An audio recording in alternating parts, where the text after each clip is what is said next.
Përshëndetje, welcome to Inside Albania with me, Alice Taylor. This week, I'm joined in the studio by Arbër Kodra from Open Mind Spectrum Albania. We're going to be talking about LGBT issues. We're going to be talking about stigma, the community, and the upcoming queer film marathon. It's a decisive topic, but an important one.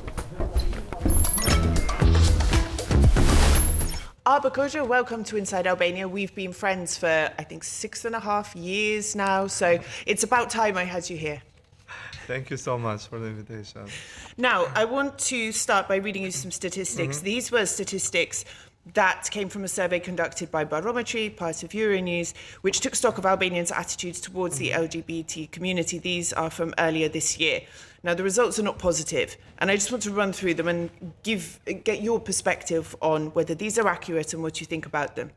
So over 86% of respondents said they'd never met or interacted with an LGBT person. I mean, I call nonsense on that immediately, straight away. Yes. But more concerningly, aside from that, which can be put down to just general ignorance, 61% said they wouldn't accept a LGBT colleague. 63% wouldn't accept an LGBT neighbour, 65% a manager, 64% a doctor. So if you're dying, bleeding to death, having a heart attack, and your doctor is LGBT, 64% would refuse to be treated by them, apparently.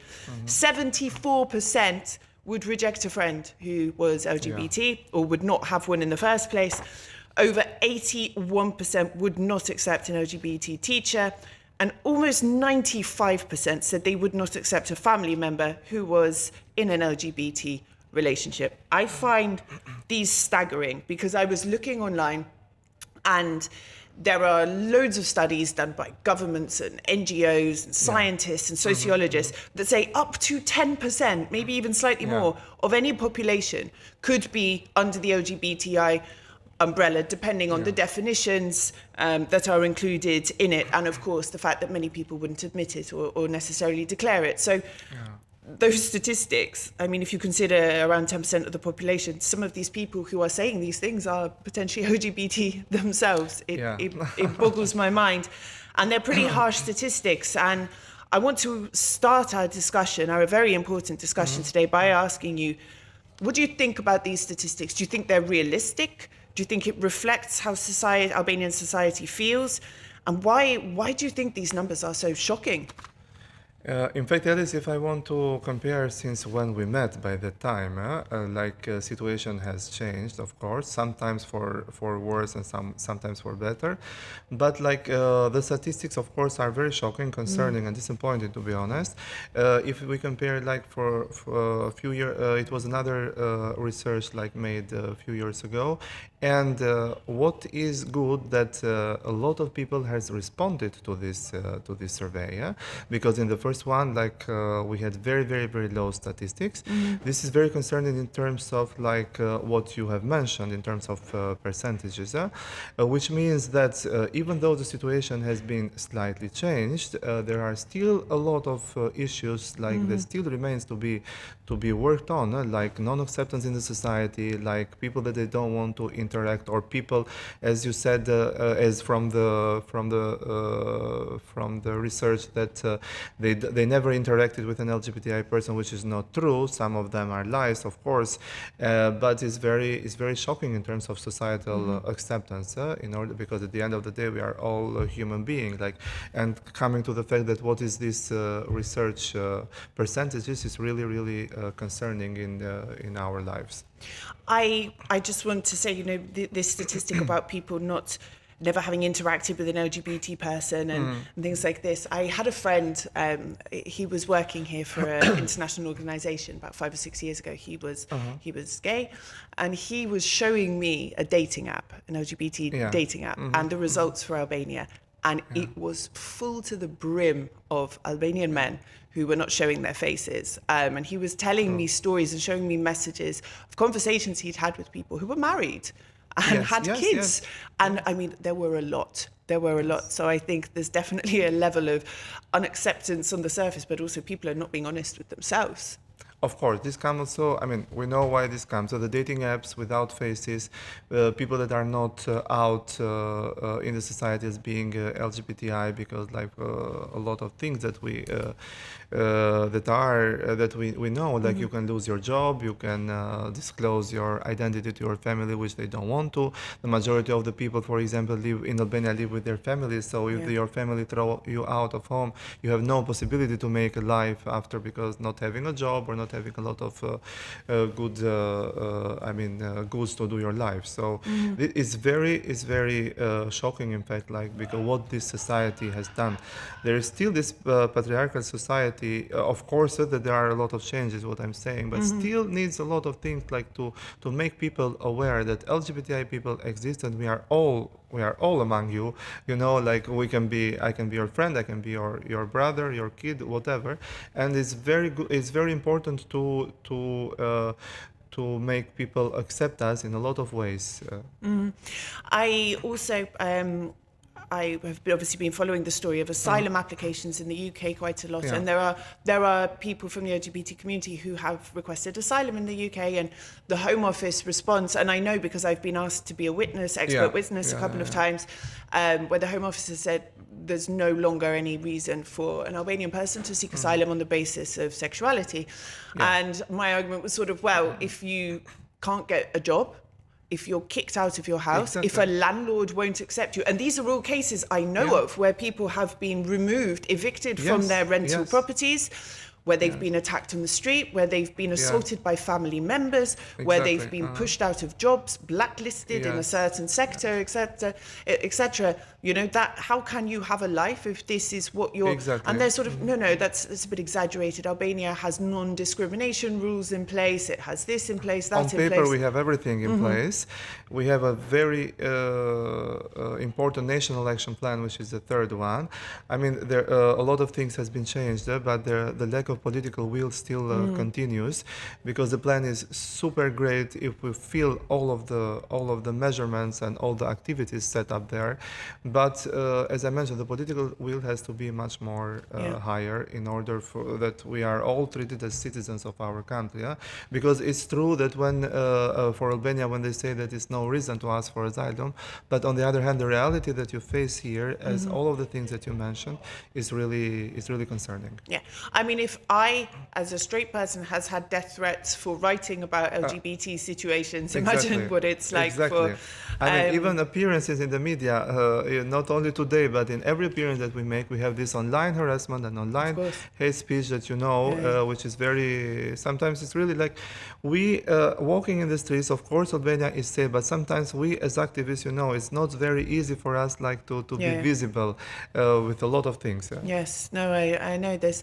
I want to ask you as well, I mean, we'll come back to some of these points a bit later, but I wanted to ask you, I interviewed you, it must be nearly 7 years ago, 6.5, 7 years ago now, and you told me about some of your struggles and experiences. Like today, you are an extremely well-known activist, you've done very well, you work with great organizations, you're organizing this amazing festival we're going to talk about in a minute.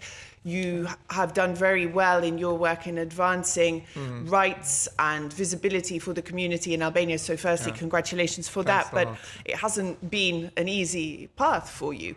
And I wondered if you wanted to share some of your experiences, how your path has progressed in conjunction with how things have changed for the community in Albania over the last years. Yes, I will start from my personal story, which, I had problems with myself and not accepting myself, because being raised in a patriarchal society, which having no models, no role models, thinking that I was the only gay in the village, as we say, like this didn't help a lot, like in the acceptance. I had a lot of good relationship with my parents. They were very accepting, but the problem was me, how society will accept me, how my parents will accept me, will they throw me out of the house, how my life will be, which unfortunately these are all these concerns and questions to young people and to LGBT people nowadays. So I remember when we started the movement was end of 2008, beginning of 2009, which it was very, very difficult. Yes. But working with ourselves is very important, and accepting yourself as you are does not mean being LGBT or not, but for everyone, when you accept yourself as you are, then everything will shine and you will grow. And then in regards to evolving the LGBT movement, I remember by that time we were only 7 activists. There we didn't know what does it mean to be a volunteer and activist, Yes. or running organizations, as you mentioned, that we do today. The organization I run, which is Open Minds Spectrum Albania OMSA, like works for the improvement of the LGBTI life in the country, and has been a lot of changes and with a lot of challenges, to be honest. Challenges because has happened everything, violence, physical violence, verbal violence that we face daily, yeah. You know how it works, unfortunately. But like we have well-established connections. We have, like, of course, it's a fight. We work with the government a lot to push for change every day, and there are changes that still needs to be done.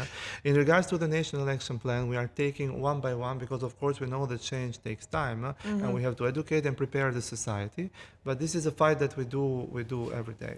Now, on the one hand, you say you work with the government, you have this National Action Plan. I know you interact with various different departments and stakeholders and everything within the state.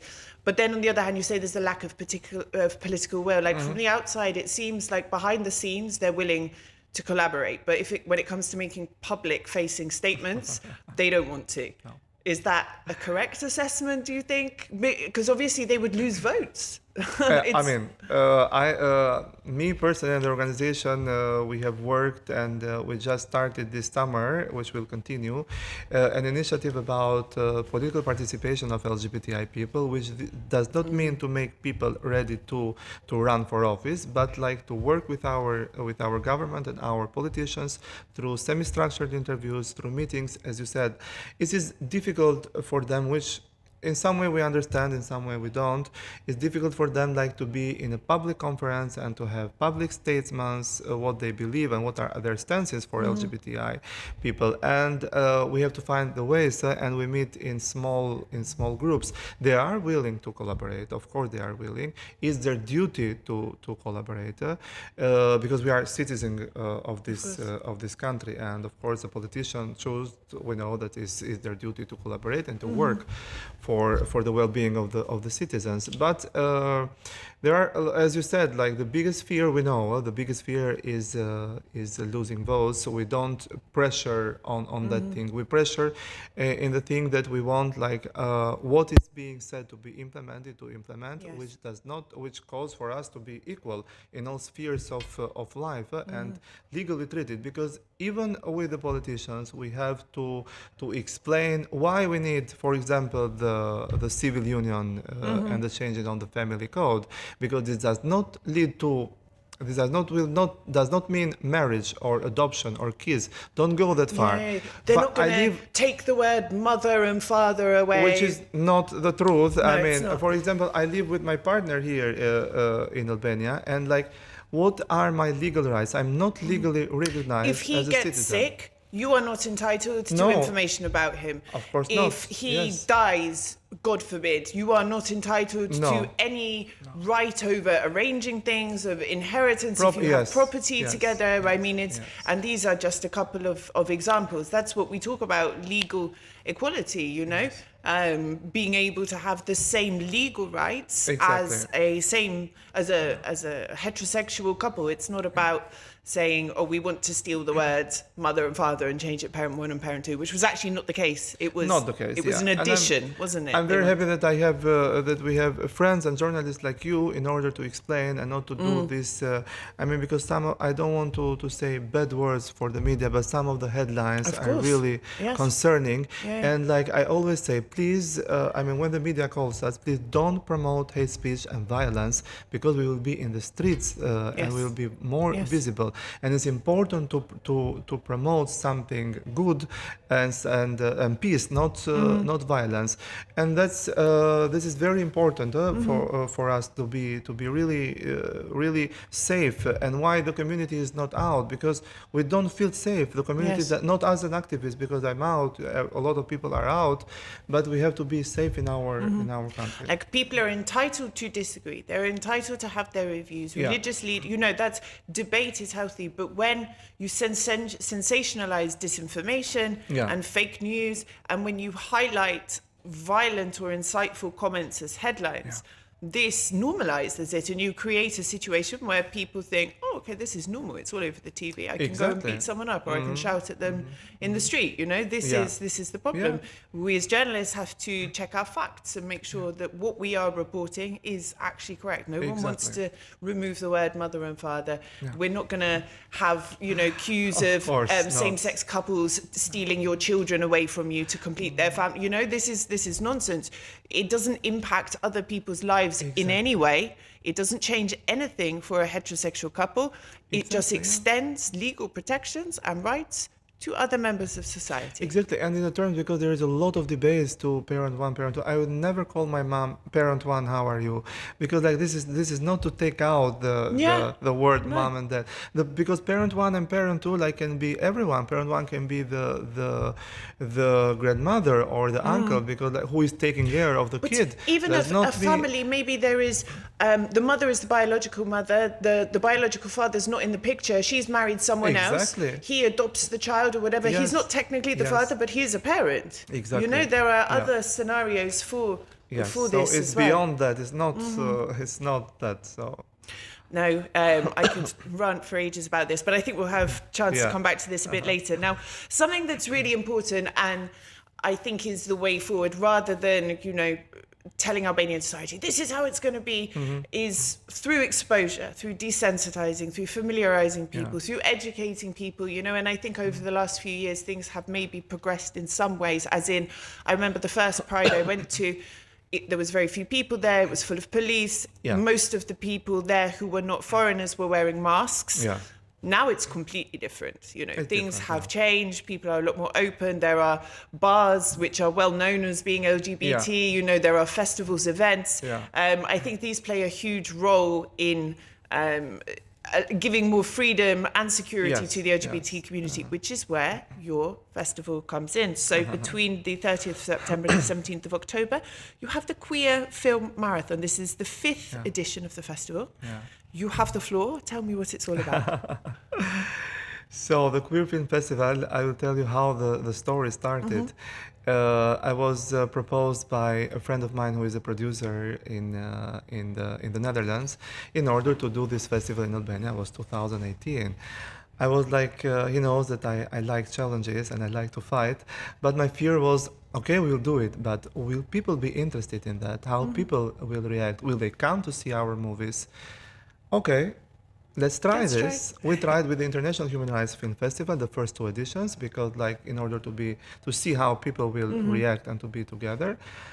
I was surprised that people were, if I can use this word, hungry to see this kind of movies. What is it? Queer movies are movies that are still considered taboo to be shown in a lot of countries. In these queer movies, it is our life as LGBTI persons portrayed in the media, in the movies, like to see what is our daily life, what is our life about, which this is very important to help people, the general public, to change people's hearts and minds. This is very important. The Queer Festival is not only for LGBTI people. In fact, it's more for the general public to come and to see. I always say, there is in our events, of course, everything is free of charge. The entrance is free, and everyone is invited. And there are no cameras, no media, no TVs. So for everyone to feel safe in order to come, even if you are an LGBTI person or a parent that you have an LGBTI child, or someone that you just want to know more about it, you can come without disclosing your identity or whatever. It's cultural events are very important because bring the education in a very soft way to people's hearts. And because when you see a movie, a queer movie. Like movies make us think, make us cry, make us And just reflect. 1 second, when you say non-queer movie that portrays heterosexual relationships, by that you're referring to 99.9% of all films ever made about romance. Because people are going to say, oh, why don't we have a straight film festival? You have Hollywood, Bollywood. Yeah, exactly. You have every, we know very well how straight relationships work. We are bombarded with it from fairy tales right through to blockbuster Hollywood movies. So this is not about propaganda from your side. This is we have relationships too, and they're normal like yours. Here you are. And this is an educational festival, as you said, normal. So you come and see that our life is just normal. I love a lot of producers that recently, in the recent years, they have how can I say, they have included in the not only a movie like for LGBTI people, including both lives, because we live in a heterosexual community, and including how these relationships are together is very beautiful. There are a lot of movies, and when we select the movies, trust me, I always cry, and I don't want to see them because it's very emotional how it is portrayed. And this is the goal, like to make people see how is our real life,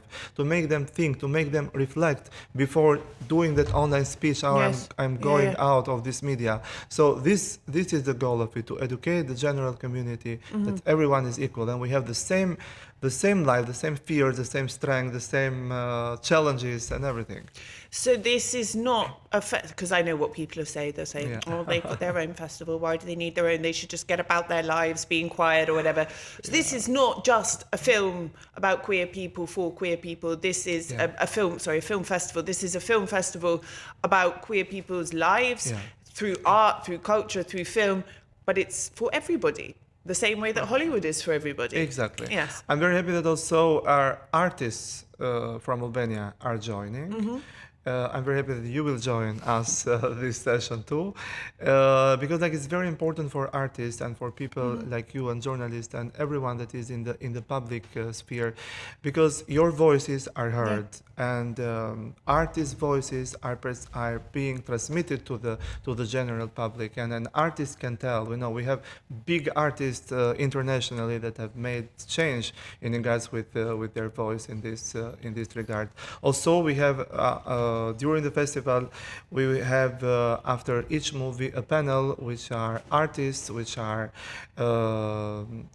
distinguished ambassadors and other distinguished guests that will talk about not only about the movie but the real situation, how is it and how we can improve it together. I mean, people might say, disclosure to the readers, I'm going to talk about my book at one of your events, because it was quite interesting. I wrote in my book about the situation with the LGBT community. I wrote about Pride being one of the events that people could attend here. And I'd written about how the situation had developed a bit over the years. And it was positive-ish. Things are not as bad as they were. But just before the book was published, I had to rewrite it because things took a turn for the worse when there were all these protests after the two ladies that we know had their ceremony at the municipality. So I actually had to rewrite it just before it went to press, which was a big shame. It felt like taking a big step back on 7 years of experiences that I'd had. And maybe people think, well, why is she getting involved? They say, oh, you're being paid by this, you're being paid by that, or Soros, or all this nonsense. But actually, I grew up in the UK. I am in a relationship with a man, but I grew up in the UK. Two of my friends from the age of 3 and 4 years old, I knew at the time were not, I'm not going to say normal, but in my mind as a 4-year-old, I knew he was different from the other boys in my class, There was another student in my class from the age of 5 or 6 who chose to present as a man. I don't know if I'm using the correct terminology. I don't know how to explain it at that age, but and it was never a big deal. It was never a big deal. Cool, okay. You want me to call you Alex, not Alexandra? No problem at all. It was never a problem. The teachers never made it a big deal. My parents never said, don't play with this person, don't play with that someone. It had always been normal as I grew up. So then coming to Albania, where things are so different, it's completely alien to me. You mentioned something very nice that came to my mind to me now, because during the festival now, we are it's even a test for us. We are and it's something new. We are going in 6 cities on tour around Albania, which will be I can tell the cities will be Shkodra, Kuchova, Pogradec, Korç, and Saranda. Wow. Which, like, even for us is a challenge. Yeah. We are collaborating. There's a few of those in particular that I think would be more challenging than others. And like talking with all of them, we were very careful to choose which movie will go on tour. The problem, because like working so for many years outside Tirana, the problem is not of me being gay or of other people of the community. The problem is in their small communities, what they will say, what the neighbor, what the mother, what the father, what everyone will say. And this was their problem. For some of them, they are not, not even, they cannot even express like the gratitude or something that they like to hear something from me or from other activists, you know.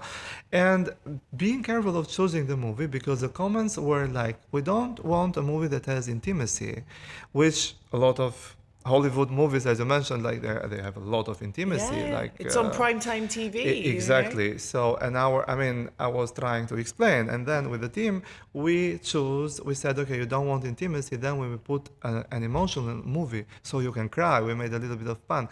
Emotional movie, but about knowing more about the life, how it goes. It's challenging.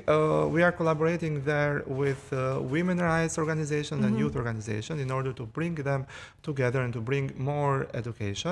Of course, there will be panels also, discussion panels, in order to measure a little bit the mentality that we know, but to bring why we choose cities outside, and now we are choosing bigger cities. Maybe next year we choose even smaller cities. Let's see how it will go, because like we bring even in these remote areas that there is one LGBTI person that feels alone, feels depressed, feels that his mental or her mental health is not bad. In order to bring that attention, and they can come to us, we are here to help you, because we have all been in very difficult situation that a lot of people has committed suicide of us, like because of societal acceptance, because of family non-acceptance. This is not. But going to some of these places, do you worry about security? I mean, like, imagine going to like Tropoja or Peshkopi or like No, Lushit. we are not teasing that much for the moment. Okay, We're maybe those are slowly. extremes, but do you have concerns about, are you worried about your safety going to some of these places? Because the reality in Tirana is one thing. Yes. But in some of these places, even the bigger cities that you mentioned, it's a different story. I even have, I'll go somewhere and I'll talk to a guy in a shop and he won't answer me, he'll answer my partner. Like things are still very conservative in many places. So I'm wondering how you deal with those concerns. Even when I travel for fun, I am concerned. Going around Albania sometimes, and especially growing this movements. I hope they will not grow these far right movements and whatever radicalism. During all the festival, we have been we have been working that in every day for every movie there will be security in order to, because you never know what happens. Of course, Albania is safe, but we want our people to be safe, that nothing happens, that no one is scared. So we took care about that too, in order to be safe. And actually, you just remind me of something. These movements that popped up recently, even though those horrible protests and things. I'm not going to mention the activist, but I was really surprised to see one of the anti-LGBT activists there speaking in the microphone so viciously, because I know for a fact that they have at least 2 very close LGBT friends, or did a couple of years ago. And I'm thinking, what changed? Because a couple of years ago, you were hanging out with LGBT people, and now you're stood up here spitting venom. Like, how can you do that? What changed? What's your motive here? This, that this anti-family, pro-family movement, they are growing, but they are against us. In fact, like trying to explain like that we want the same family as you want, but our family is with the same-sex couple. You know, this I hope in the world we know that these are growing. I hope we hope that this will not escalate. What is changing? Yeah, we don't know what is changing. Sometimes there are personal issues that you want to grow in some field, that you want to be, I don't know, you want to grow in politics, you want to grow somewhere else, and you want the other communities to come with you. But when you see, Alice, you know, when you see, I mean, behind the screen, people are behind the screen that they send this kind of hate speech, and even you asked the question, what happened? We asked also the question, what happened in the social media, that people have all of this hate for us. I mean, what happened? What really is really changing? Yeah? Of course, it's a concern for us. Our safety is very concerned. So, but this pro-family movement, it really makes me cringe, because this idea that family is only good if it's between a man and a woman. Yeah, every day there's something on TV. Some guy abused his kid. He killed his wife. The mom was on drugs. But oh yes, but man and woman are the only candidates that can make a proper family. You know, it should be about love, respect, honesty, treating each other correctly. For me, it really doesn't matter who the parents are, as long as it's consensual and legal. As an activist, you know, like I can say, we are very. I mean, we see people, even people. I don't want to tackle this because I never go on media when there are people from the religion, because I am gay. I have my own beliefs. I believe in universe or God, whatever you want to call. But I believe in God, and I pray. I go to sacred places which I like. I don't believe in religion, but going in the media with these people that they do morals. Not only the religious people, but people that do morals without having a moral, that is a concern. It's like, how can you stand on TV and talk about morals when I know you've cheated on your wife? Like, you talk about or family. You are abusive, or you killed, or you, I mean, because like you promote, the people from the religion sometimes promote hates on media in the name of God. I'm sorry, God, as I know, on my knowledge, God loves us all. Yes. No matter what we are. So like, this is a little bit like contradictory also to do all of this. And even if you think your God doesn't agree, like, who are you to judge? Get on with your own life. Exactly. What's your own business? It's not your business. And it's only one life. Huh? Exactly. Let people live their life. Exactly. I want to ask another question back to the festival. Could you give me, there's quite a few films on the agenda. Give me a quick synopsis of a couple of them, or your favorite ones, or ones that people should look out for. Sure.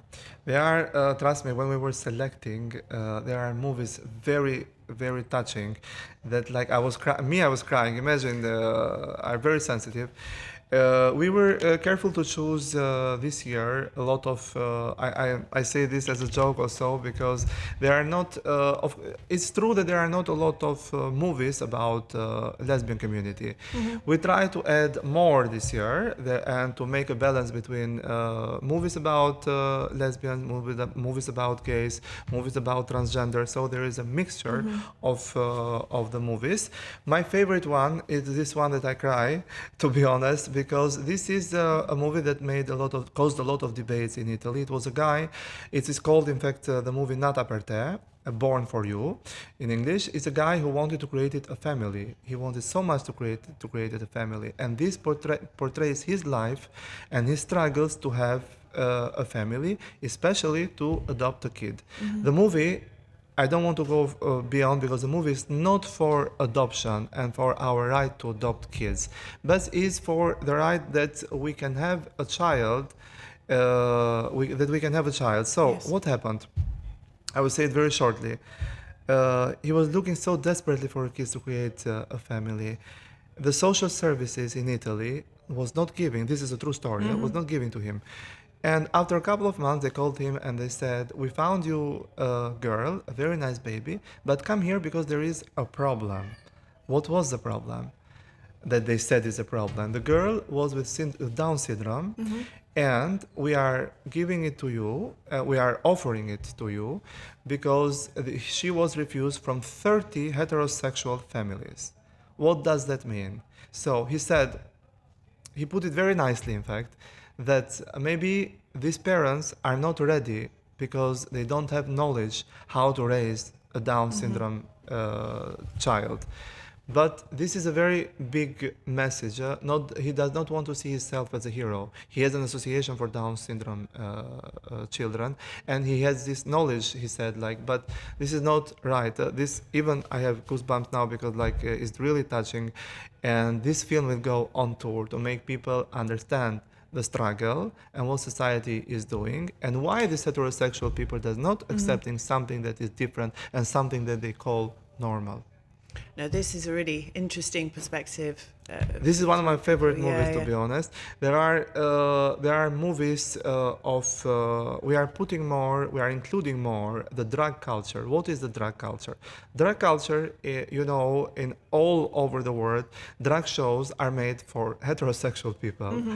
I love drug culture and drug shows, and we are bringing for the first time a super big drug show, bringing Veziria, that Veziria is a very well-known drug in Albania, and bringing another personality. Just to clarify, just in case your accent, drag, not drug. Drag, yes. Before anyone has a meltdown about Arbër importing drugs to Albania, no. You mean drag. For God's sake, no. It's very, and we are inviting, it will come also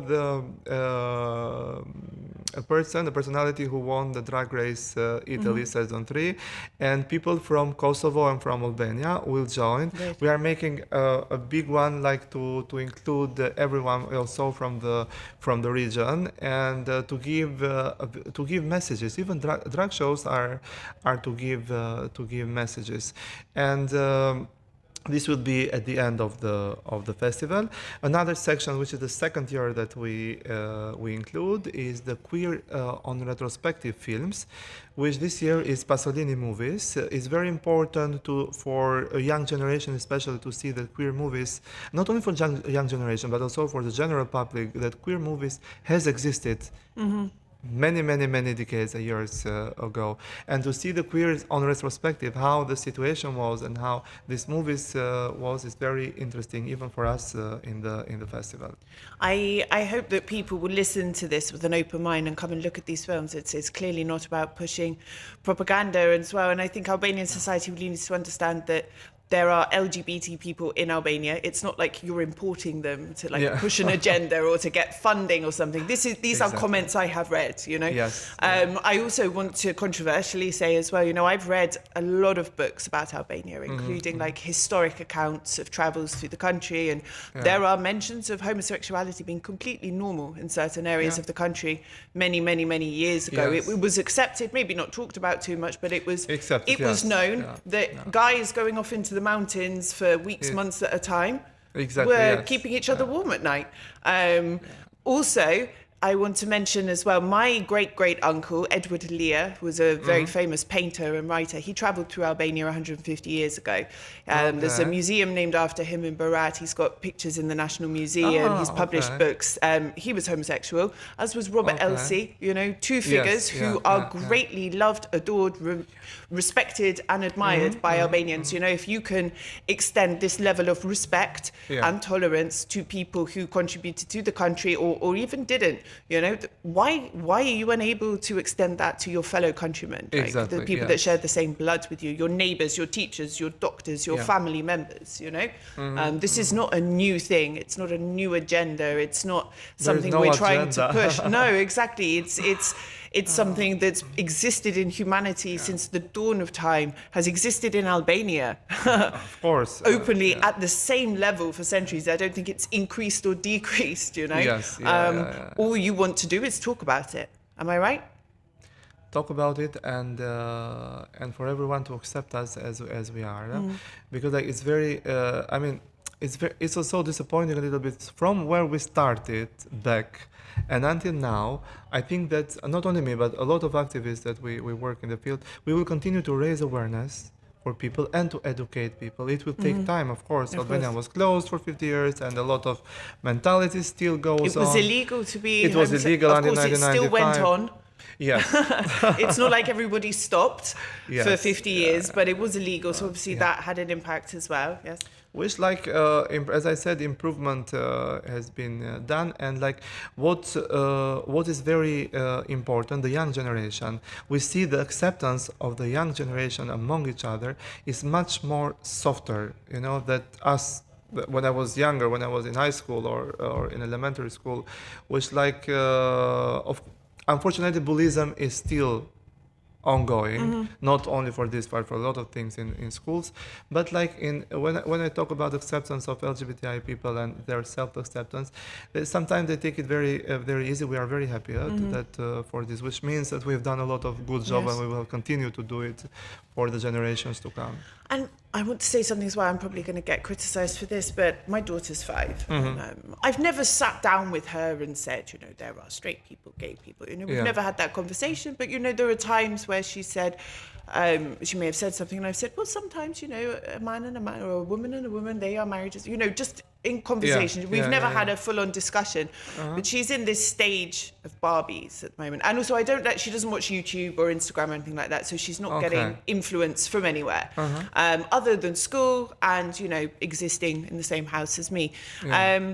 She was playing with her Barbies, and she has a whole range of them. I buy them abroad, so she has them in different skin tones. She's got one with a prosthetic leg and different weights. When I was a kid, Barbies were just blonde with big, you know, now it's different. But she had 2 of the Kens together, and I just watched her from afar, and they were together. Together, okay. Yeah, and the 2 women were together. And I was like, that's really interesting, because I've like I said, it's not that I haven't ever wanted to have that conversation with her, but I've never indoctrinated, because that's what people will say. I've never told her anything really. But she naturally herself, that was a normal thing for her. Yeah, but this is great to come naturally, like yes, normally. It comes naturally. Kids are not with hate. You're not pushing propaganda on them. You're not. If you leave children to their own device, they understand that love is. I remember, because like you reminded me of something. Like now is it divided the toys for men, for boys, little boys has to be blue or whatever, and for little girls has to be pink, and this division of colors. I remember when I was a little kid, like my parents, I mean, they didn't do it on purpose, but they let me have. I had the tractor, I had the Barbie, I had 5 dolls there, you know, I had everything that I have to choose, like whatever I like. And like when I remember, because I understood that I was gay like at the age of 5, but like accepting it, no, I discovered at the age of 5, understanding it, it was at the age of 11, 12, at the age of puberty, but discovering it at the age of 5 and looking all of these toys, and when growing up, I understood like that there is nothing wrong, but when long time ago, after I accepted myself.